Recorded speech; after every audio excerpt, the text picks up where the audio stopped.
السلام عليكم، ازيكم يا حلوين؟ عاملين ايه؟ يا رب تكونوا بخير. وحشون. تعالى نعمل بقى سمك مشوي النهارده. حبه رز كده صياديه، بس حاجه ايه، حاجه عالميه يعني.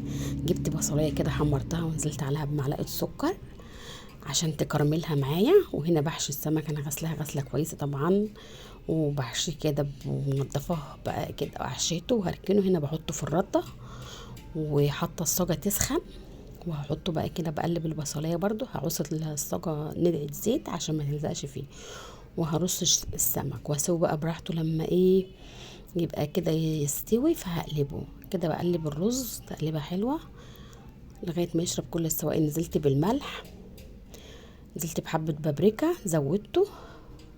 خلاص كده الرز. قلبت السمك طبعا. هنا بقى نازله ببصلايه وقرن فلفل اخضر وحبه خضره وقطايه وملح وكمون وفلفل اسود وليمونه وحبه خل.